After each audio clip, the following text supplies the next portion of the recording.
Hello students, today we will discuss oxidation number and valency. Both are different terms. Many of you get confused in these two terms. ठीक है? Valency is the actual combining capacity of each element, while oxidation number is the theoretical charge present on an element when combined in a compound or molecule due to charge separation or difference in electronegativities of combining elements. For example, in case of Cl2, chlorine has how many electrons in its outermost shell? 7 electrons. It is short of 1 electron in order to achieve the octet. ठीक है? Both chlorine atoms. So both chlorine atoms will share 1 electron pair between them. ठीक है? And form this chlorine molecule. Hence this chlorine molecule's combining capacity is 1. Its valency will be 1. ठीक है? दोनों की ही valency क्या हो जाएगी? 1. But in case of oxidation number, अगर हम oxidation number की बात करें of chlorine in Cl2 molecule, तो oxidation number of chlorine is 0. Why? So because there is no charge separation or the difference in electronegativities. Oxidation number is the theoretical charge present on an element when combined in a compound or molecule due to charge separation or difference in electronegativities of combining elements. तो यहाँ पे तो दोनों की electronegativity similar है. No charge separation is there. Hence oxidation number will be 0 of both chlorine atoms. ठीक है? अब example ले ले रहे हैं मीथेन का CH4. Okay? Carbon's atomic number is 6. Okay? Electronic configuration will be 2,6 or 1s2, 2s2, 2p2. ठीक? So it is short of how many electrons in order to achieve the octet? It is short of 4 electrons in order to achieve the octet, and hydrogen atomic number is 1, electronic configuration is 1 or 1s1. ठीक है? It is short of 1 electron in order to achieve the duplet or the configuration of the nearest noble gas, that is helium. ठीक? तो carbon will share 4 electrons, 1 with each hydrogen atom. Carbon is sharing 4 electrons, 1 with each hydrogen atom and forming 4 sigma bonds. ठीक है? तो यहाँ पे carbon की valency हो जाएगी 4 and hydrogen is sharing 1 electron, only 1 electron with carbon atom. All 4 hydrogens, each one is sharing 1 electron. So hydrogen की valency हो जाएगी 1. Okay, combining capacity of carbon is 4 and hydrogen is 1. ठीक, अब oxidation number की अगर हम बात करें CH4 में कार्बन एंड हाइड्रोजन की, तो which one is more electronegative? Carbon is more electronegative. ठीक है? Carbon being more electronegative will share the electron cloud towards itself. Share pair of electron अपनी तरफ खींचेगा. हेंस यहाँ पे बेटा कार्बन पे स्लाइट इलेक्ट्रोनेगेटिव आ जाएगा और हाइड्रोजन पे स्लाइट इलेक्ट्रोपॉजिटिव. ठीक है? Hydrogen is an electropositive atom when compared with carbon. ठीक, तो इलेक्ट्रोनेगेटिविटी डिफरेंस में electronegative more electronegative element is carbon है. तो इस पे आ जाएगा बेटा 4. चार्ज कितना? -4. इसका ऑक्सीडेशन नंबर हो गया -4. हाइड्रोजन का ऑक्सीडेशन नंबर हो गया +1 ऑफ ईच हाइड्रोजन एटम. ठीक है? ओके, अब ये देखिए बेटा, this compound is non polar compound, जबकि charge separation is present because of the tetrahedral structure of CH4. ठीक है? यहाँ पे नेट डाइपोल मोमेंट 0 हो जाता है. Charge separation is there but net dipole moment is 0 because सारे इलेक्ट्रॉन क्लाउड्स, सारे डाइपोल्स एक दूसरे को क्या कर दे रहे हैं? कैंसिल आउट कर दे रहे हैं. Net dipole moment is 0. As a result this is a non polar compound. But oxidation number of carbon, that is the more electronegative atom in this case, is -4.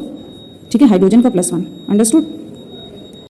Now we are taking some more examples. For example oxidation number of sulphur in case of H2SO4. ठीक है? तो अब बेटा देखिए, sulphur का oxidation number in case of H2SO4 will be the atoms that are directly attached to the sulphur are oxygen atoms and obviously oxygen is more electronegative than sulphur. ठीक है? तो ऑक्सीजन का ऑक्सीडेशन नंबर होगा negative में and sulphur का हो जाएगा positive में. ठीक है?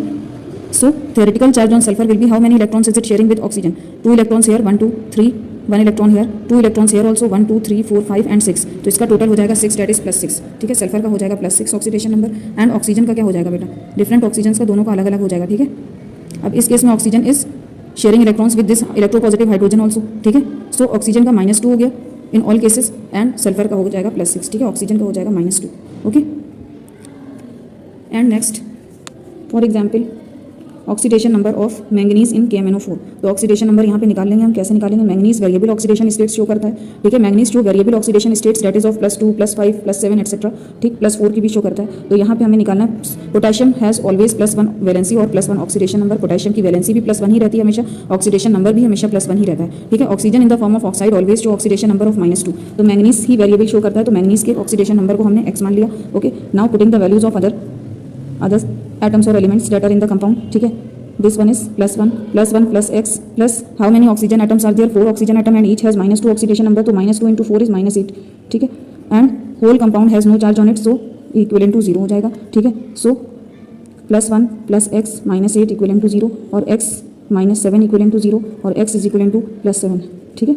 So oxidation number of manganese in case of KMnO4 is +7. Understood? Now एक कोई चार्ज कंपाउंड भी ले ले रहे. For example you have to find the oxidation number of sulphur in this SO3 -. Sulphur का ऑक्सीडेशन नंबर निकालना है. Sulphur shows variable oxidation states. ठीक है? तो यहाँ पे हमने ले लिया इसको x. Now oxygen, how many oxygen atoms are there? 3 oxygen atoms and each has oxidation number of -2. तो -2 into 3 और पूरे बेटा आयन पे क्या चार्ज है? पूरे रेडिकल पे चार्ज है -2. ओके, तो इक्विवेलेंट टू -2 कर देंगे. जब रेडिकल पे कोई चार्ज नहीं होता है तो हम 0 लेते हैं. ठीक, x -6 इज इक्विवेलेंट टू -2. ठीक है?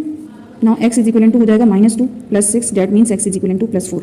Okay, now we will practise calculating oxidation number through some more examples. Okay, this one is a complex coordination compound and we have to calculate here oxidation state of iron, ठीक है। पूरे पे कोई charge नहीं है, whole compound carry no charge, ठीक है, that means whole charge is zero, ठीक। अब K3 potassium has always +1 oxidation state, so +1 × 3 will be +3, ठीक। Iron you have to calculate, so इसको अज्यूम करें x, ठीक है। Cyanide, 1 cyanide ion has -1 charge, so 6 cyanide ions will have -6 charge, -1 × 6 that is -6 and equal to 0, ठीक है।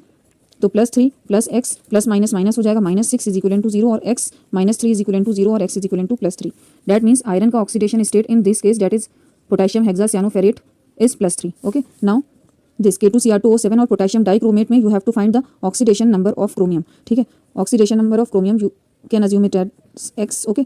Now potassium, 2 potassium are there, 2 potassium atoms are there and each potassium has oxidation number as +1, so 2 × +1 will be +2 plus x, now 2x, okay, 2x हो जाएगा, why, because how many chromium atoms are there, 2 chromium atoms are there, तो 2x हो जाएगा, ठीक।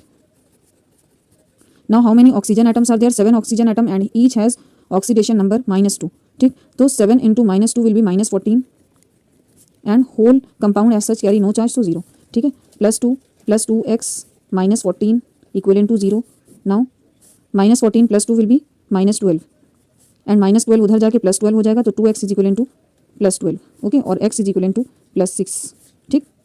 So oxidation number of chromium in case of potassium dichromate is +6, each chromium atom has oxidation number equal to +6। Now permanganate ion, ठीक है, पर manganate ion इस case में आपको निकालना है मैंगनीज की, let manganese oxidation number be x, ठीक। 4 oxygen atoms are there plus and each oxygen has how much oxidation number, -2, तो -2 × 4 will be -8 is equal to पूरे पे क्या चार्ज है, -1, so x is equal to -8 उधर जाके +8 हो जाएगा, -1 + 8 और x इज इक्वल टू +7, सो manganese has oxidation number equal to +7, ठीक है। Now this hexaammine cobalt 3 ion, ठीक है। अब यहाँ पे कोबाल्ट की आपको फाइंड करना है इन CONH3 एंड NH3 की पूरी बेटा इक्वलेंट क्या होती है, 0, अगर आप ऐसे निकाल लो। नाइट्रोजन हैज, इस केस में nitrogen is more electronegative then hydrogen, ठीक है, और 3 हाइड्रोजन एटम्स हैं, नाइट्रोजन इज सिंगल, तो इसका -3 है, उसका +3 है, और -3 + 3 मिलकर 0 हो जाता है, तो नाइट्रोजन का पूरा ऑक्सीडेशन नंबर इज 0, ठीक है। अब कोबाल्ट को oxidation number let us assume it as x, okay. Now this 6 × 0 is 0 only, और पूरे कंपाउंड पूरे कॉम्प्लेक्स पे चार्ज है +3, ठीक है, तो x इज इक्वल टू +3 हो गया, यानी कोबाल्ट की oxidation number is +3 CO3+, okay.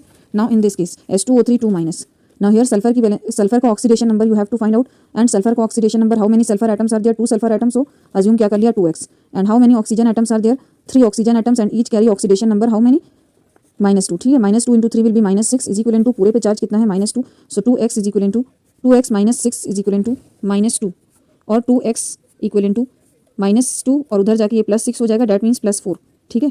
x is equal to हो जाएगा +2, यानी सल्फर पे this sulphur, each sulphur has oxidation number equal to +2, ठीक है।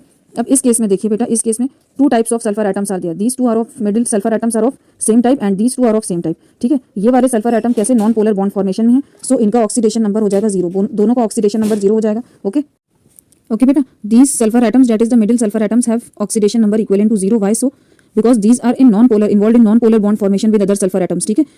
Electronegativities of all sulphur atoms are same ना, so there is no charge separation, hence no theoretical charge on the sulphur atoms, okay. तो ये दोनों का तो क्या हो गया, 0 हो गया oxidation state, okay. Now this extreme sulphur atoms, ये जो 2 टर्मिनल सल्फर एटम्स हैं उसमें देखिए they are in polar bond formation with oxygen atoms as well, ठीक है। अब यहाँ पे this one is making coordinate bond with 2 oxygen atoms and coordinate bond में शेयरिंग होती है ऑफ 2 इलेक्ट्रॉन्स, ठीक है। 2 इलेक्ट्रॉन्स आर बीइंग शेयर्ड और 1 electron pair is being shared, और वो पूरा इलेक्ट्रॉन पेयर एक ही एटम कॉन्स्टिट्यूट करता है, एक ही एलिमेंट दे रहा है, ठीक है। सो यहाँ पे बेटा 2 electrons here, 2 electrons here and 1 electron here, ठीक है। सो टोटल कितना चार्ज हो गया, 5, ठीक है। अब +5 होगा या -5 आप कैसे डिसाइड करोगे, you have to compare the electronegativities of sulphur and oxygen, obviously oxygen is more electronegative, so oxygen will carry a minus oxidation number and sulphur की क्या हो जाएगी, plus oxidation number and that is +5, okay. कितना हो जाएगा, +5 of this sulphur as well as +5 of this sulphur, ठीक। अब total अगर हम एवरेज चार्ज निकालें सल्फर का, तो how many sulphur atoms are there, 4 sulphur atoms are there and 2 sulphur atoms have +5 charge, so 2 × +5 हो जाएगा, and 2 sulphur atoms have -0 charge, so +2 × 0 that is 0 only, ठीक है। और एवरेज अगर निकालें तो अपॉन 4 हो जाएगा, and 2 × +5 is +10 upon 4 that will be equal to +2.5, यानी average oxidation number of sulphur atom here is in case of this Na2S4O6, ठीक है, is +2.5, understood. Average oxidation state, अगर दोनों टाइप्स ऑफ सल्फर एटम्स की बात की जाए तो अलग अलग आपको बताना है, ठीक है। Now here you have to calculate both types of nitrogen atom, oxidation number of both nitrogen atoms, one is involved in the cation and one is there in the anion, ठीक है। तो आप पहले तो इसको डिसोसिएट करा लो because this is an ionic compound, ठीक। ये कैसे डिसोसिएट होगा, into NH4+ and NO3-, ठीक है, that is ammonium and nitrate ion. This is ammonium nitrate ना, इसको कैसे डिसोसिएट करेंगे into its respective cation and anion. अब इस केटायन के थ्रू आप इस नाइट्रोजन की ऑक्सीडेशन नंबर निकाल लो और एनायन के थ्रू दूसरे नाइट्रोजन का, ठीक है। तो अगर हम केटायन में ले रहे हैं NH4+, let oxidation number of nitrogen be x, each hydrogen carry +1 oxidation number and +1 into 4 will be +4, है ना, and whole radical has +1 charge. So x is equivalent to +1 -4, that will be equivalent to -3. So this nitrogen has oxidation number equivalent to -3 and you can calculate like this only of this nitrogen as well. So you can calculate ना, इसको assume कर लिया x, ठीक है। Oxygen has oxidation number equivalent to -2 and -2 into 3 will be -6 and whole radical carry a -1 charge, ठीक है। So x is equivalent to -1 + 6 or x is equivalent to +5. So this nitrogen oxidation number of this nitrogen that is which is involved in nitrate ion is +5. So -3 of cationic nitrogen that is involved in the formation of cation that is ammonium ion and +5 in case of nitrogen that is involved in the formation of anion that is nitrate ion. Okay.